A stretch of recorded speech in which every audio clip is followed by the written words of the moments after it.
ایک زمانے میں ایک دور دراز وادی میں جنید اور عادیہ نامی ایک نیک دل جوڑا رہتا تھا۔ ان کی زندگی میں سب کچھ تھا سوائے ایک اولاد کے۔ عادیہ ہمیشہ سے ایک بیٹی کی خواہش رکھتی تھی۔ ایک دن جب وہ کھڑکی کے پاس کھڑی باغ کی طرف دیکھ رہی تھی تو اسے سامنے والے گھر کے سبز باغ میں لگی ہوئی جادوئی سلاد کے پتے نظر آئے۔ بس ان پتیوں کو دیکھ کر اس کا دل بے چین ہو گیا۔ وہ چاہ کر بھی ان کی طلب کو روک نہ سکی اور چند دنوں میں اس کی حالت کمزور ہونے لگی۔ جنید اپنی بیوی کی حالت دیکھ کر بے حد پریشان ہوا۔ آخر کار ایک رات وہ دل پر پکھر رکھ کر دیوار پھلانگ کر باغ میں داخل ہوا اور ایک مٹھی سلاد توڑ لایا۔ عادیہ نے وہ سلاد کھایا تو اس کی حالت بہتر ہو گئی، لیکن چاہت ایسی تھی کہ اگلے دن اسے پھر وہی سلاد چاہیے تھا۔ جنید دوبارہ گیا، لیکن اس بار باغ کی جادوگرنی اس کا انتظار کر رہی تھی۔ جادوگرنی غصے میں گرجی، میری اجازت کے بغیر میرے باغ کی چیزیں توڑنے کی ہمت کیسے ہوئی؟ جنید نے ہاتھ جوڑ کر کہا، میری بیوی حمل سے ہے، اس کے دل میں انہی پتیوں کی شدید خواہش ہے، اگر وہ نہ کھائے گی تو کمزور ہو جائے گی۔ ہم آپ سے بہت ڈرتے تھے، ورنہ اجازت ضرور لیتے۔ جادوگرنی کچھ لمحے خاموش رہی، پھر بولی، اچھا تم سلاد لیتے رہو، مگر اس کے بدلے ایک وعدہ کرنا ہوگا، جب تمہاری اولاد پیدا ہو تو وہ بچہ مجھے دے دینا۔ جنید دل ٹوٹنے کے باوجود مجبور تھا، اس نے ہاں کر دی۔ چند ماہ بعد ایک بیٹی پیدا ہوئی۔ جادوگرنی اسے اٹھا کر لے گئی اور اس کا نام رکھا روپندر، کیونکہ اس کی پیدائش سلاد کے پتے کی خواہش کے باعث ہوئی تھی۔ جادوگرنی اسے جنگل کے بیچوں بیچ ایک لمبے ٹاور میں لے گئی۔ اس ٹاور میں نہ دروازہ تھا نہ سیڑھیاں، صرف اوپر ایک چھوٹی سی کھڑکی تھی۔ رپنڈا کے بال سونے کی طرح لمبے تھے۔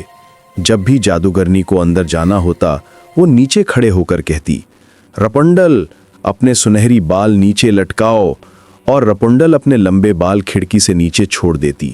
یوں جادوگرنی ان بالوں کا سہارا لے کر ٹاور کے اندر چلی جاتی۔ سال گزرتے رہے، رپنڈر دنیا سے بے خبر، اکیلی، لیکن آواز نہایت دلکش۔ وہ جب گاتی تو پاواز جنگل میں دور دور تک جاتی۔ ایک دن اتفاقاً ایک خوبصورت شہزادہ وہاں سے گزرا۔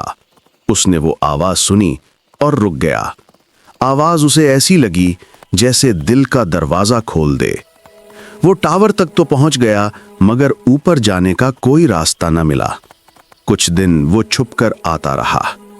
آخر ایک رات اس نے دیکھا کہ جادوگرنی نیچے کھڑی آواز لگا رہی تھی۔ شہزادے نے سب کچھ سمجھ لیا۔ اگلے روز اس نے جادوگرنی کی آواز کی نقل کرتے ہوئے کہا، رپنڈر اپنے سنہری بال نیچے لٹکاؤ۔ رپنزل نے پہلے کبھی کسی اجنبی کو نہیں دیکھا تھا۔ وہ گھبرا گئی، مگر شہزادے نے نرمی سے کہا، ڈرو مت، میں تمہاری آواز کا دیوانہ ہوں، میں صرف تمہیں دیکھنا چاہتا تھا۔ وقت گزرتا گیا، دونوں ایک دوسرے سے ملتے رہے، باتیں کرتے رہے، اور آخر کار محبت دلوں میں اتر گئی۔ شہزادے نے کہا، میں تم سے شادی کرنا چاہتا ہوں، مگر تم یہاں قید ہو، ہمیں کوئی راستہ نکالنا ہوگا۔ رپنزل نے کپڑے جوڑ جوڑ کر ایک لمبی رسی بنانی شروع کر دی، لیکن تقدیر کو کچھ اور ہی منظور تھا۔ ایک دن رپنڈر نے غلطی سے جادوگرنی سے کہہ دیا، امی آپ سے تو شہزادہ بھی جلدی چڑھ جاتا ہے۔ بس یہ سننا تھا کہ جادوگرنی آگ بگولا ہو گئی۔ اس نے رپنڈر کے سنہری بال کاٹ دیے اور اسے جنگل کے بیچوں بیچ جلا وطن کر دیا۔ وہی کٹے ہوئے بال اس نے کھڑکی سے نیچے لٹکا دیے، اور رات کو شہزادہ آیا تو جادوگرنی نے اسے اوپر آنے دیا۔ اوپر پہنچ کر شہزادہ حیران رہ گیا۔ جادوگرنی نے چیخ کر کہا، اب کبھی اس لڑکی تک نہیں پہنچ سکو گے۔ شہزادہ خوف زدہ ہو کر پیچھے ہٹا اور ٹاور سے گر پڑا۔ نیچے جھاڑیاں تو تھیں، اس کی جان بچ گئی، مگر کانٹوں نے اس کی آنکھیں پھوڑ دی تھیں۔ وہ نابینا ہو کر جنگلوں میں دن رات روتا پھرنے لگا۔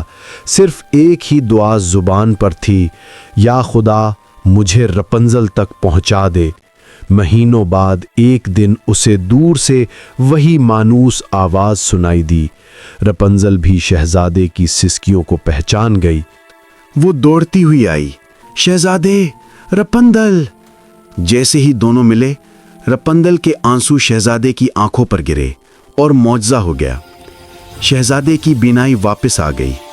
دونوں ایک دوسرے کو دیکھ کر پھوٹ پھوٹ کر رونے لگے اور پھر ایک دوسرے کا ہاتھ تھامے محل کی طرف روانہ ہو گئے۔ وہاں ان کا استقبال شان اور شوکت سے ہوا، اور یوں رپندل اور شہزادہ ہمیشہ خوش رہے۔